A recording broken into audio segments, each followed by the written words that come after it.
खौफनाक रात। राहुल अपनी पुरानी मोटरसाइकिल से एक छोटे से गांव से गुजर रहा था। वो रात थी और गांव के चारों तरफ सन्नाटा पसरा हुआ था। अचानक उसकी बाइक बंद हो गई। उसने देखा कि चारों तरफ घना जंगल और अंधेरा था। वहां कोई मदद नहीं थी और उसका मोबाइल भी नेटवर्क से बाहर था। तभी उसे दूर एक जर्जर हवेली दिखी। हवेली में एक मध्यम रोशनी जल रही थी। उसे कोई और विकल्प नहीं दिखा, इसलिए वह मदद की उम्मीद में हवेली की ओर बढ़ा। हवेली के पास पहुंचकर उसने देखा कि उसकी हालत बेहद खराब थी। दरवाजे आधे टूटे हुए थे, खिड़कियों के शीशे टूट चुके थे और हवेली की दीवारों पर काई जम चुकी थी। दरवाजा हल्के से खिसते ही खुल गया। अंदर घुसते ही राहुल ने महसूस किया कि हवा में कुछ अजीब था। हवेली के अंदर हर चीज पर धूल जमी थी और फर्श की लकड़ी पर हर कदम के साथ चरचराहट की आवाज हो रही थी। अचानक उसे ऊपर की मंजिल से किसी के चलने की आवाज आई। उसकी सांसें तेज हो गई, लेकिन उसकी जिज्ञासा ने उसे ऊपर जाने को मजबूर किया। वह धीरे धीरे सीढ़ियों से ऊपर चढ़ा। हर कदम के साथ उसके दिल की धड़कन तेज होती जा रही थी।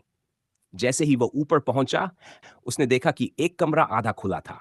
कमरे के अंदर हल्की रोशनी थी। उसने धीरे से दरवाजे को धक्का दिया। कमरे में एक अजीब सा शख्स उसकी तरफ पीठ किए खड़ा था। उसका शरीर झुका हुआ और असामान्य तरीके से टेढ़ा था। राहुल ने कांपती आवाज में कहा, कौन हो तुम? वो शख्स अचानक पीछे मुड़ा। उसका चेहरा इंसान जैसा नहीं था। उसकी आंखें काली गुफाओं की तरह खाली थी और उसका मुंह कानों तक फटा हुआ था। उसकी चमड़ी सड़ चुकी थी और एक अजीब सी बदबू हवा में फैल गई। राहुल ने डर के मारे एक चीख मारी, लेकिन उसकी आवाज जैसे उसके गले में ही अटक गई।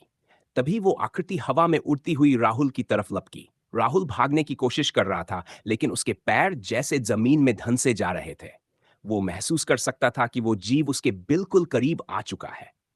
अचानक सब कुछ अंधेरा हो गया। राहुल की आंख खुली तो वो हवेली के बाहर पड़ा हुआ था। उसकी सांसें तेज चल रही थी और उसे कुछ याद नहीं आ रहा था कि वो बाहर कैसे आया। हवेली शांत और भयानक खड़ी थी, लेकिन उसे पता था कि वहां कुछ बहुत बुरा था। उसने खुद को संभाला और भागने की कोशिश की, पर जैसे ही उसने दौड़ लगाई, उसे पीछे से फिर से वही भयानक कदमों की आवाज सुनाई दी। भारी, धीरे धीरे उसके करीब आती हुई। राहुल ने मुड़कर देखने की हिम्मत नहीं की। वो बस भागता रहा और वो कदम उसके पीछे उस खौफनाक जीव से बच पाया या नहीं, ये कोई नहीं जानता। लेकिन उस रात के बाद उस रास्ते से गुजरने वाले कई लोगों ने उसी हवेली के पास अजीब घटनाओं का सामना किया।